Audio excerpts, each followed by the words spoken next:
Hey everyone, this week's episode is something a bit special. We went live at tech tastings beyond the till, thanks to the awesome crew at TISSL, and a big shout out to StoreKit, Gift Pro, Sound Division, and of course Captive Wi-Fi for making it all happen.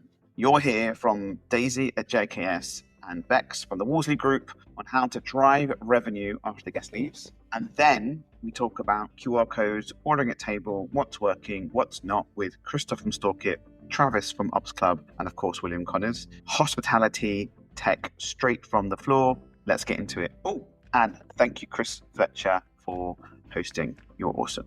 On with the show. Hi, I'm Daisy Champion. I am Senior Marketing Manager at JKS Restaurants. I've been there for just over 4 years and I actually helped set up one of our gifting platforms. So yeah, I know lots about what we're talking about today. Lovely. Welcome. A little round of applause, please. And we're going to call you Bex, right? Yeah. Yes. Hi, I'm Bex. So I'm Digital Marketing Manager at the Wolseley Hospitality Group. So I work across all the websites, all the digital platforms, and all the ads. And we're digging into marketing today, aren't we? We're talking, obviously this is powered by Gift Pro. So we're going to get straight into it. We're going to talk about some seasonal strategies first, because I think that's kind of an interesting place to start. So we'll start with you, shall we, Daisy? How do you currently approach seasonality as a business? Obviously, we are always kind of sitting off the back of Easter, Christmas, Mother's Day, Father's Day. How do you guys approach it?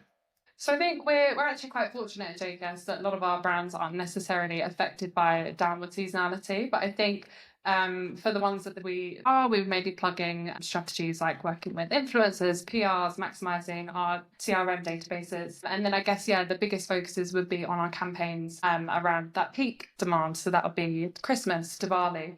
And I think our biggest strategy there is trying to get ahead as much as possible. So that's finalising menus now, our content now, etc. And then I think another way that we look at seasonality is we'll try to maximise our capacity in the restaurant. And so I can take Ambassadors Clubhouse as a recent example. So it's the first JKS restaurant that we've opened where we've made sure that the terrace has been heated and covered so it's bookable all year round. So opened towards the back end of last year and we've already seated just shy of 1.5k covers in that space. And I guess with that we've tried to make sure that the booking journey has been really appealing for customers. So that's about using the right imagery, whether that's based seasonally or that's based on whether it's daytime or nighttime, and we'll adapt the language as well. And then I guess the last point on that as well is we're very agile with our menus. So lots of the brands will offer a lunch and early evening menu, and taking Ambassadors as another example, you can tell which is one of the brands I look after.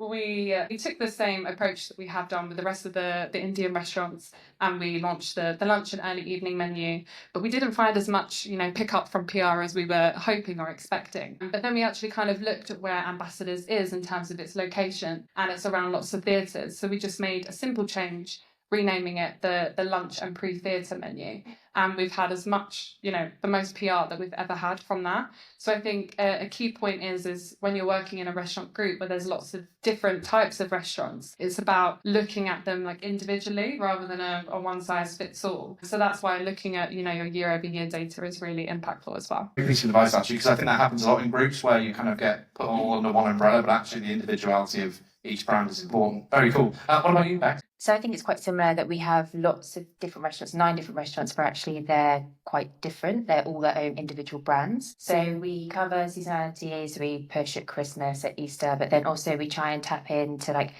the culture of that restaurant. So for Zadell, we would push Bastille Day in July, or we'd push Martin Stag for an Austrian restaurant, the Delaunay. So we try and pick up authentic things for that one restaurant and push there. Very cool. And what role we're here, Gift Pro in the corner staring at me right now. So what role do gift vouchers play in this? So we'll start again with Daisy there. What role do they play in kind of supporting the seasonality or campaigns that you might lean into? I think we've had great success with our gift vouchers over the last 4 years. And I think we really try to, every campaign that we run, we see, is there a way that we can make an extension of the brand and make it profitable by adding a gifting voucher to it? So, even as far as creating a new menu, we can then package that up and sell that on Gift Pro. And I think that was one of our biggest learnings that we had from the start. I mean, if I rewind back to 4 years ago, we were doing less than 200k in gift vouchers a year, which is obviously still a great figure. But 4 years later, we're now doing north of 1 million. So you can see it's had great growth there. But I think there's lots of different things that we've learned along the way. But a big thing is we started with these monetary vouchers, and then we developed lots of different experiences, and we've made these, again, tailored to each brand. So, for example, the pubs, we even have fun things at Christmas like pint-sized presents. So that'll be a pint and a Scotch egg. And even though it's a small amount, it really adds to the brand value. And we've, just really tailored that along the way, but just made sure any campaign that we do, there's always a gifting opportunity. I think it's important, but it also leads to new customers, right? This is a new way of, not a new way, but the last 4 or 5 years has really lent into kind of driving new customers into your business. Is it the same for you? What role are they playing in your business? Yeah, so we've definitely tried to move away from just pushing monetary vouchers at Christmas, because I think that's kind of where we were at the beginning, to move towards experiences. And I think that also makes it easier to bring more people onto the brand. So you're already onto a winner, because if you bought a gift for someone, they're going to have a good, positive experience. So what we're trying to do is just leverage that overall, really. Go towards experiences rather than money. And does it drive the brand then? I know we're going to not talk about brands too much here, but does it kind of give you more of a... as I said, is it bringing new customers in? Do you feel like you're boosting the brand with the gift voucher? You're reaching your audience? I suppose that's the best way to ask it. What about you, Daisy? Yeah, definitely. I think an interesting concept to think about as well is that, if you're, just say you have an amazing experience at a restaurant and then you buy a voucher for your dad, for example, I think it's also about what that says about you as a person, about buying that voucher. So if you've gone and had like a premium experience and you're gifting it on, that almost adds to your social capital as well. And I think that kind of extends further your brand experience. So I think, with all the vouchers, it's always about finding that balance between brand-led and sales-led. So lots of our campaigns will be based on the brand, but then sometimes it will be we're reactively like fixing a problem, and that can involve gifting as well. And outside of Christmas and the seasonal stuff, how are you using gift vouchers to drive constant traffic, as it would be, or constant customers? So I actually think this is something that hospitality doesn't really do that well as a whole. I think we could leverage more sort of unusual partnerships. So if you see collabs in, retail or fashion, like Hackney Gelato did a collab with KFC, and they did gravy flavoured ice cream, which sounds gross, but everyone remembers it, everyone talks about it. So having that kind of thing that isn't tied to one seasonal moment like Easter or Christmas really means you can reach new audiences and you can work that way, and you're building brand capital the whole time. Just to add to that, we've done a little bit of that at JKS and kind of tried and tested, and we've definitely seen the positive effect that's had on gift vouchers. And sales in that regard. So, for example, with Bell, we collaborated with All Day Goods, and we created like a sustainable knife that used plastic waste from the restaurant. And we really made sure that felt limited edition. So we limited the availability of it. And then I think the demand for it obviously then skyrocketed, so that sold out really quickly. And then even at Brigadier's, for example, one of our USPs is to be very sports focused. So we did a 3-way collaboration. One with an artist who's called Navinda Nangla. He's really great. He's a streetwear artist. And then we also worked with Backyard Cricket, who are 2 guys on social that are absolutely killing it, and they've basically made a living from playing cricket in their back garden and posting about it. But they've got like the sporting crowd. Navinda had like the brand coolness, so we kind of tied it together.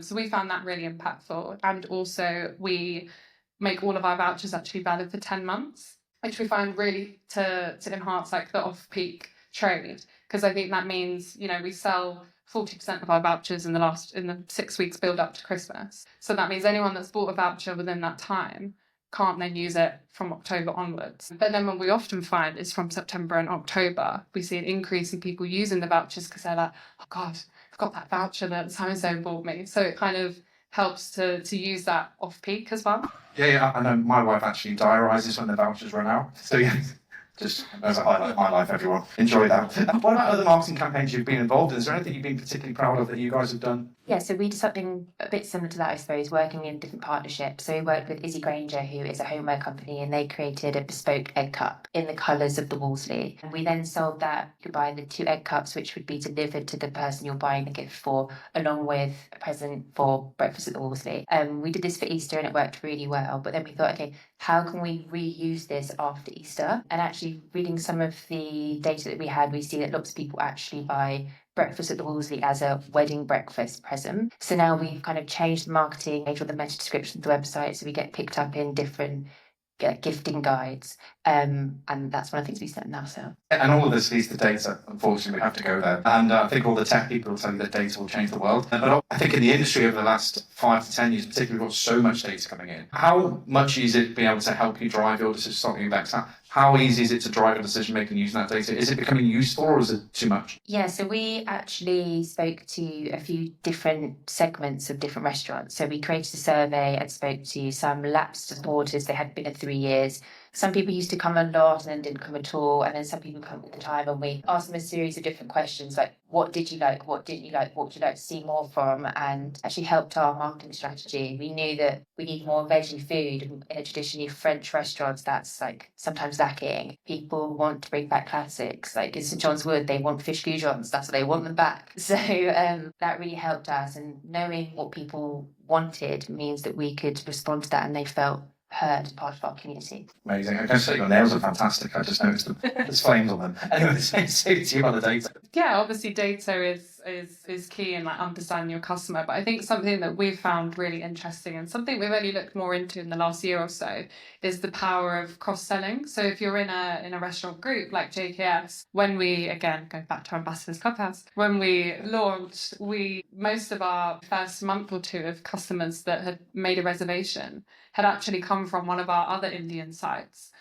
Because we cross-sold that and linked it and made it prevalent in any way possible that we could as part of their digital experience. If someone had dined at Gymkhana, for example, for the first time, they received an automated email that told them about the new sister restaurant. And we made sure that was all tracked. So then we was able to see the results of that I think was really, really impactful. And even from a gifting point of view, the reason we actually did all that cross-selling is because we launched a JKS Safari voucher a couple of years ago at Christmas. And so this was where you could kind of travel to 3 of the different restaurants and you had a dining experience. That was like a tasting menu and wine pairing. And it was really interesting to see how well that sold. I mean, it was a higher ticket price, so it's not going to sell as well as a monetary voucher, but it was really interesting to see the type of customers that did, and they were all customers that were loyal to one of the brands and might not have actually been to the other brand. So I think we really saw that as an opportunity to be like, hang on a minute, there's ways that we can, take the success and share the brand equity from other brands into something new as well. And has your perception changed then? It's quite interesting because actually vouchers originally, or gift vouchers were seen as a financial tool, originally when they came, but it sounds like it's changing the way that you look at them, the way you treat them. Is that right to say, Bex? The way that you look at vouchers now is actually doing more for your business? Yeah, I think it's brand building. I think you get to bring new people, reach different audiences that you wouldn't be able to get to before. So I think it's not just like a one-off, hey, we got to December, quick, let's sell lots of gift cards. It's kind of the whole way through. You need to keep pushing this and you think of new ways of marketing. You're going to say yes, right? But is it the same for you guys? Yeah, definitely. I think something that's also been really interesting as part of the journey has been educating the ops teams and the site teams of the power that gifting can actually have. I think, typically, historically, people might think someone coming in with a voucher might be looking for a discounted meal. Whereas actually what we've found is that customers that do use a voucher as an average spend 15% more than a normal paying customer. That's great stuff. Yeah. Is that the same for you? Yeah. And then it's also the amount that are unredeemed. So that's again about 15 to 20% each year. So I think once we've kind of got the buy-in of sites and we're like, look at all this money you can make, they're really on board with it as well. And I think that's really helped change the company's perception overall of the gifting and how we should be implementing it in every campaign that we do. And I think you guys have got great experience if you just talk for 50 minutes about this subject. And I think for someone looking in who's not as experienced as you guys or doesn't understand it properly, where do you start? Because it's not easy. I suppose it probably is easy. I suppose if you think about it and write it down on paper. How easy is it to get to the point where you're at now, like on the journey of kind of using them as a bit of a brand builder? I think we're still very much at the beginning, but I think if you just try and be authentic to your brand, so don't go after everything and anything. Just go look at the calendar you've got for your marketing and say, okay, we can own this one thing. We're going to have email marketing. We're going to have social going up. We're going to have everything like that. Focus on those one things that feel authentic to your brand and then own that. Yeah, I think that's really true. I think there's lots of, as I said before, lots of shiny things you can chase after, right? But often the one sitting in front of you is the right one to do. What's your best piece of advice for someone who wants to be like Daisy? Oh God. I think there's something to say as well about it can be as accessible as you want it to be creatively. So you can package anything up that you do. Like I said, we sold a Scotch egg and a pint for £15 as a voucher. That's not something we would typically do, but it was like a fun Christmas initiative. So I think it's, just be creative with it. Anything that you have in the restaurant anyway that's already, a feast experience or a lunch menu, you could definitely sell that as a voucher, and people do buy them. And like you said, they naturally then, if you do all the SEO right, goes into roundups, etc. So I think there's that level of exposure. So it's kind of just have fun with it as well. I guess you do quite a lot of testing, do you? As in, maybe testing is failing sometimes, but I guess you do quite a lot of testing to understand, try this one here, try that one there. And is that how you kind of end up at the right place? Is that on the journey you're on, I suppose, at the moment? Yeah, I think it's ongoing testing all the time, basically, and also working out when to have different partners. So one thing that we saw last year, where everyone's getting bombarded at Christmas with so many emails and Black Friday, and I was like, oh my God, so many vouchers all the time. Actually, we used Sheerlux as like a gifting guide, and that was meeting the user where they are. So when people are trying to find out about what to buy their dad or something like that, then actually it wasn't too pushy, it wasn't too salesy, and it felt more Wolseley, so it wasn't in the wrong direction. So you just pivot, I think. No, I love it. We're running out of time. I'm going to go to the questions, and there's a lot of them, so I'll try and pick some. What's a seasonal moment outside Christmas that's worked surprisingly well for you? I think you mentioned the pub. What else? Is there any examples you could give? Something that outside of, I suppose, the Christmas season that you thought, wow, I didn't think that was going to happen? Well, I suppose the egg cups at Easter. That's with Izzy Granger, that helped a lot, because normally we see a lull at some of the sites because people leave town, especially the central London sites.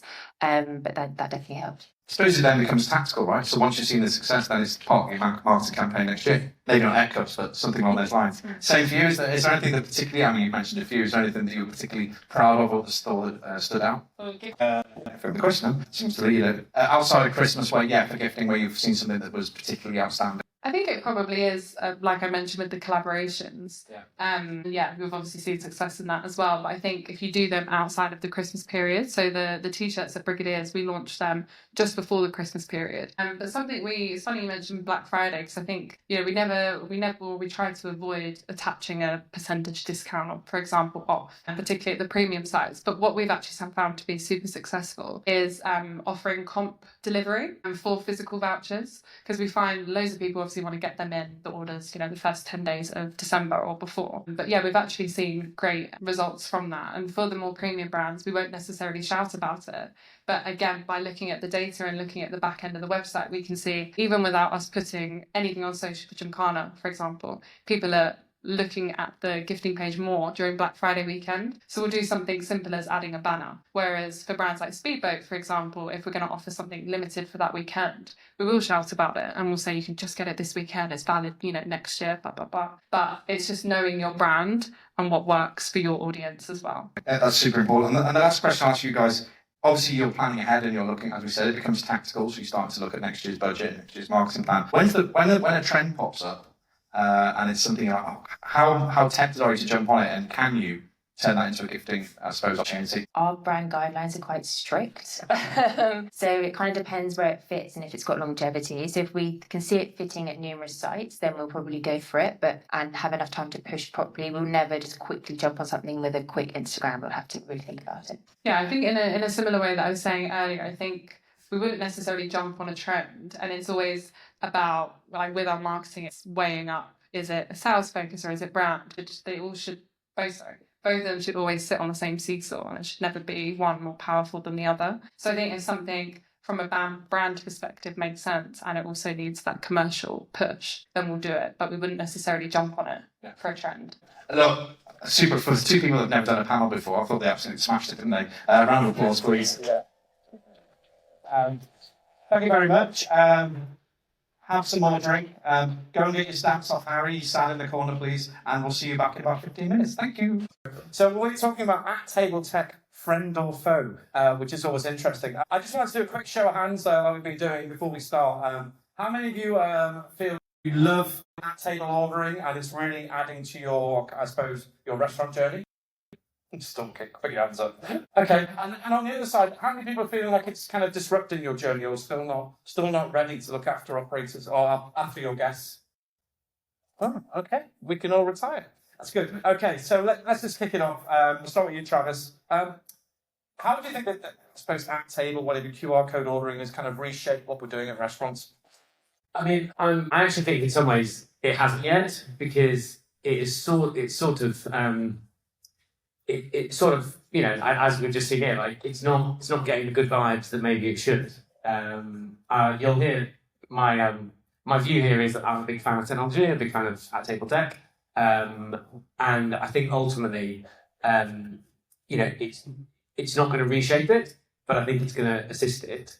And I think the thing that we fight with, and people that are pro it, people that are against it fight with, is that it maybe hasn't been implemented properly, and maybe it's the wrong format for the wrong place. Yes, well, at Oaxaca, we were one of the first ones to put in pay at table, and also too, we've been using different brands like StoreKit throughout the years, but I think they're fantastic. It adds more information at your fingertips, like allergens and calories, but also too, you can time your meal better. So if you want to pay and go, you can. It's a tool that is there to support the rest of your team.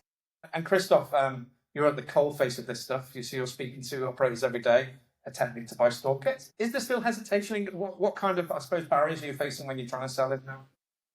I think there's reluctance from operators mostly. There's really two parties to this. There's a customer that come in your restaurant, and then you have obviously the operation. And an operation is people, an organization that you've got to manage. It's also a culture and a vision. And I think many operators have grown into restaurant operators. They didn't dream to run the restaurant with QR codes. That's that needs to occur. But yeah, there is reluctance. There is a fear of the operators to disappoint their customers, to not provide the right type of experience. And I think we're a technology provider, so we're providing a tool that provides good experience to the consumer, but there's a big part of the work that comes down to the operation and the staff, making sure that steps of service are modified and run in the right way and consistent way. And it's the success of this change is really important to leadership and the ability from operators to lead this change top down in the organization and make sure that the use of technology is in line with their vision of hospitality. And we can really make that happen. And we see it now in the market with a number of mid-market operators. It's a Pilgrim's Bow or two, for instance, very good case using StoreKit. Manage to maintain a high level of service that's evidenced by the quality of the reviews that they're getting. They're getting more reviews. They're better than before. They get some excellent results as well from a business standpoint, KPIs, costs, and so on. It's really, I think, expected by customers. And that last point is also quite important. The consumers are ready for that experience. Questions? Thank you, Chris.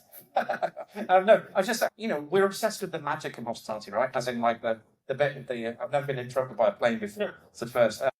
We're obsessed with kind of the stuff that humans do at the table, right? The magic of it. And working in harmony with tech. I think we're seeing, you just mentioned Bow then, you're seeing it happen more. Travis, do you think that that's where the journey people have got to go on, and they've got to realise that actually that this is what the consumers want, and actually we can still produce the magic that we want to produce in restaurants, but it requires some working together?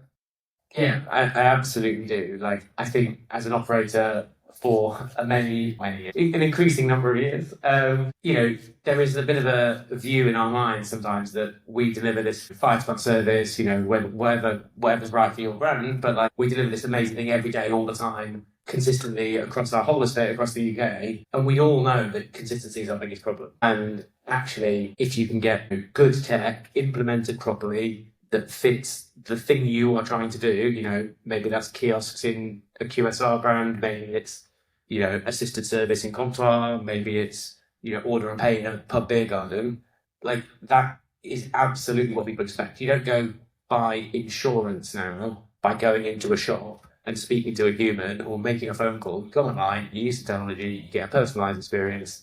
Like, customers are ready for technology to be part of almost all facets of our life. I totally agree. And William, you spent your career kind of across some pretty big brands, actually, installing this kind of technology, or at least trying to enhance the customer journey.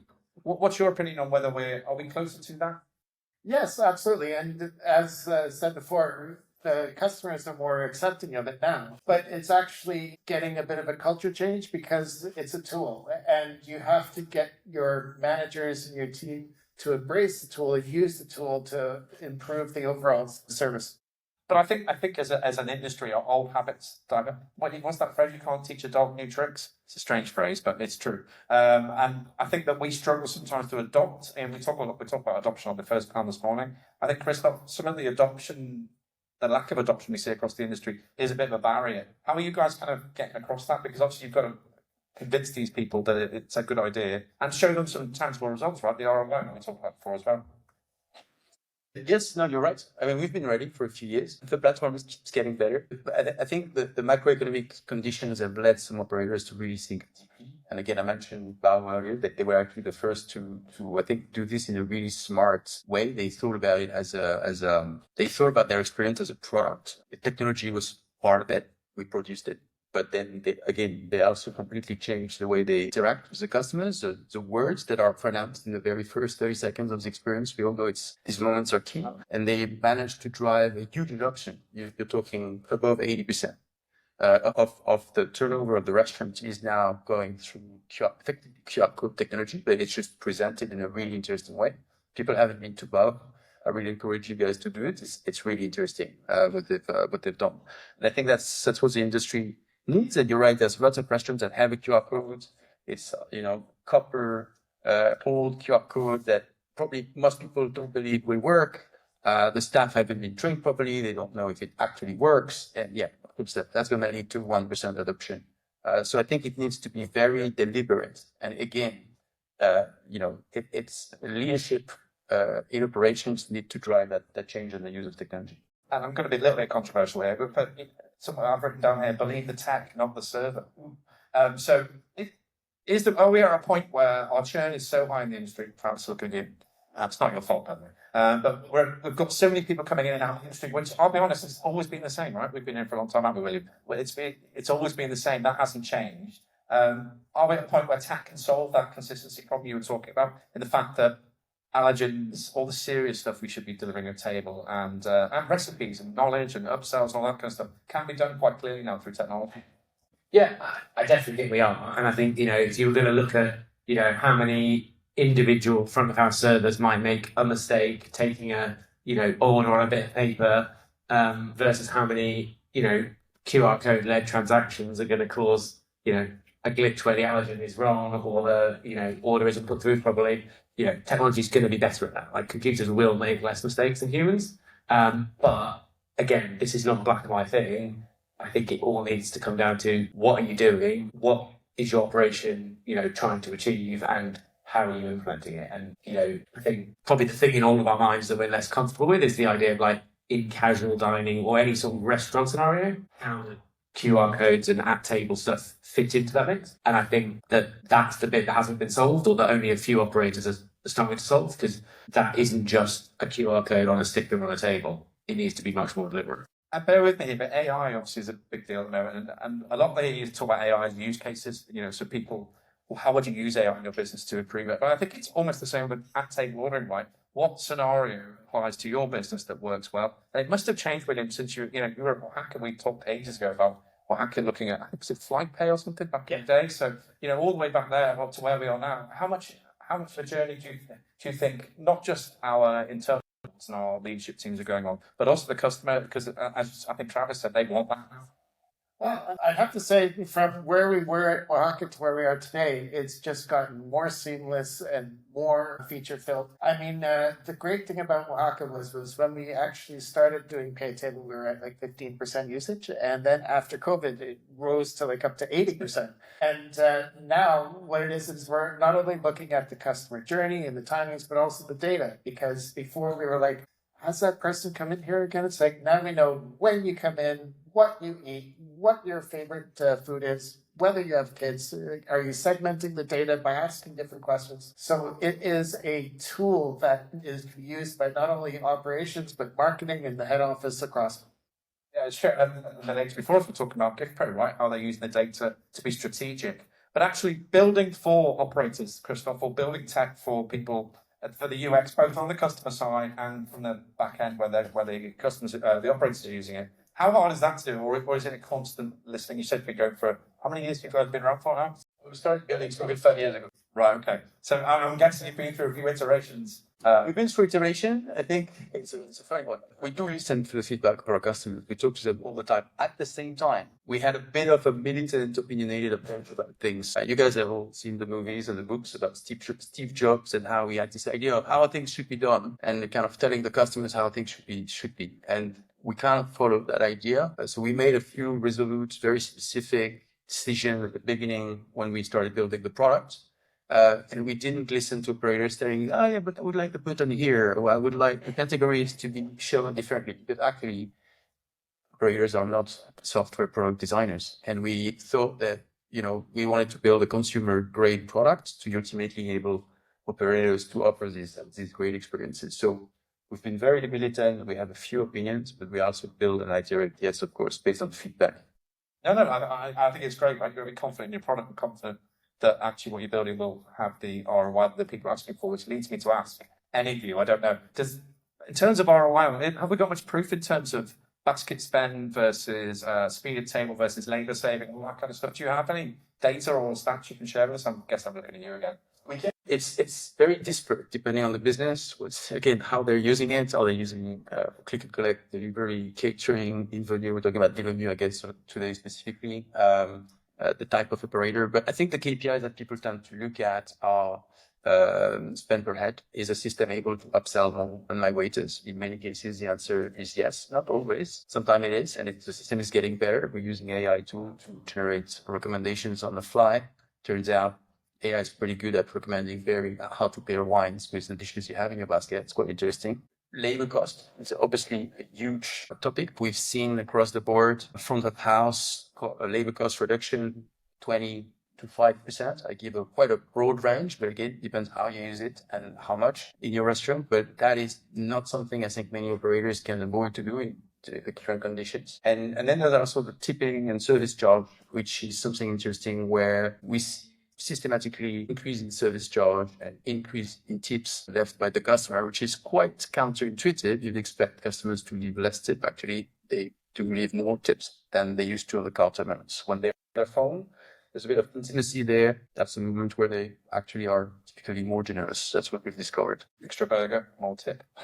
I like it. Travis, maybe let's just move the extra burger. You mentioned on the prequel, waiters friend. Was that you said that? Yes. And we were talking about the fact that we talk about the server and trust protect on the server, but you're looking at it a different way, aren't you? You were suggesting that actually this should be a support mechanism for all these teams, especially who are facing the challenges that Christophe was talking about.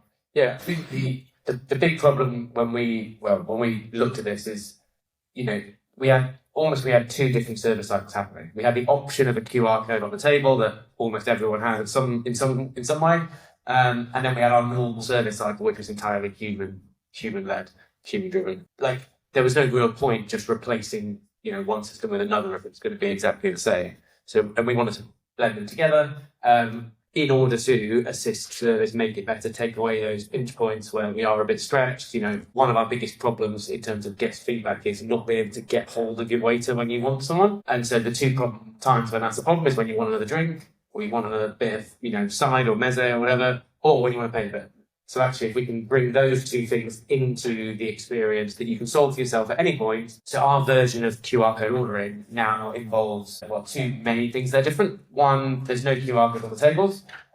You've got a physical item. We call it the waiter's friend internally, but it is I think quite beautiful. It's not the perfect iteration yet, but it's quite a beautiful Middle Eastern designed item with a QR code embedded in it. Like a spoon? More like a bookmark, I would describe. So that's something that we bring to the table, goes on the menus, so the guest knows there is a physical thing that is part of their experience that they can use to, add to their order, pay their bill if they so desire. And we sort of message it as, if you can't get hold of me, please know you can, pay your bill at any time or get a round of beers or whatever. And then the second thing that is different, I forgot.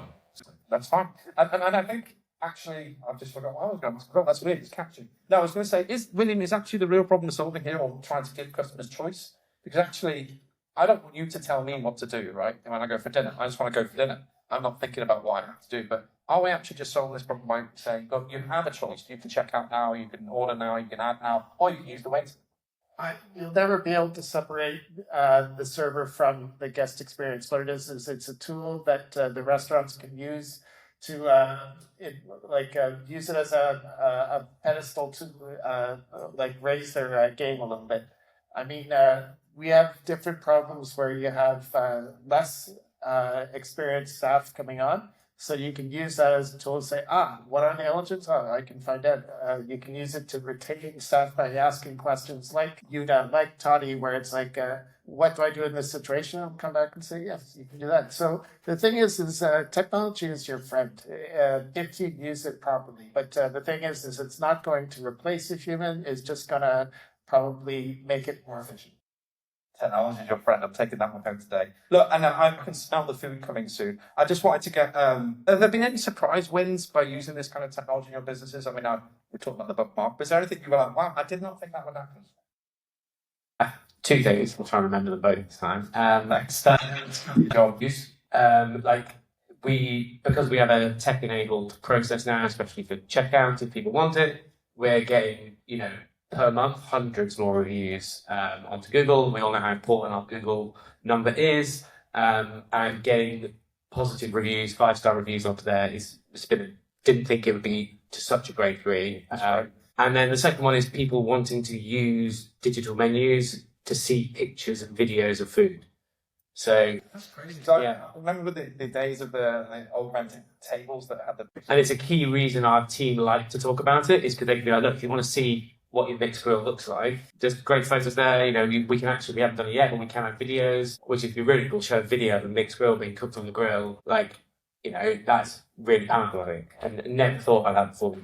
Yeah, visual, I think, is a key. Right, we're very visual, especially around dining, because it's an experience, right? So text is a bit dull. And what about you? Anything surprised you when you've done this? Just seconding the videos, StoreKit has the ability to embed videos into the menus, and you can actually make things look like it's M&S, like it's not just a pizza.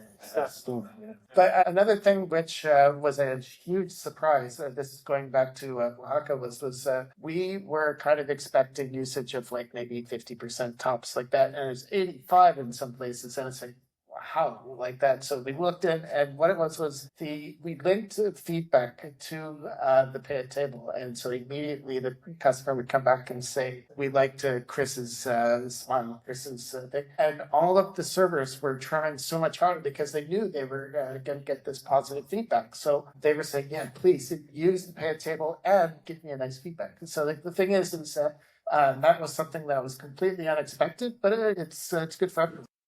Brilliant. Look, and we've got tons of questions. Sorry, guys. So just keep you for 5 more minutes if you don't mind. What's worked best in training staff to trust the tech, not fight it? I suppose we could do that both from the supplier side and from the operator side. Christophe, what's worked best in terms of getting these guys to get above that 1% adoption? Again, I'm going back to the point I've made. It's the vision by the leadership and how clear the explanations are made of why this is done and how this should be done.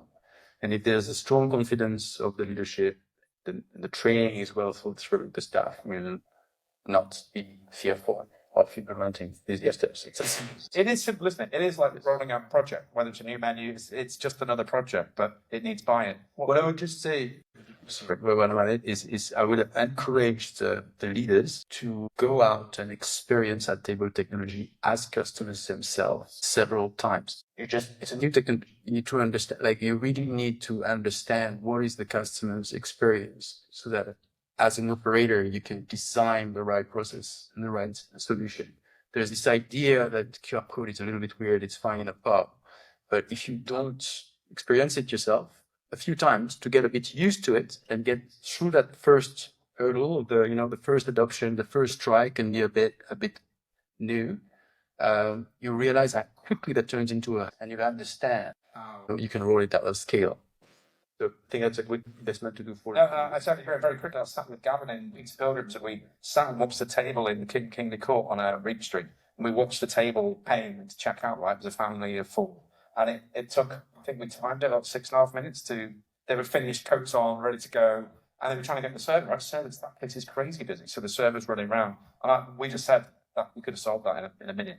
So it's just an interesting example of exactly that. The leadership seeing that problem and feeling it and going through it. Sorry, you're going to give an example.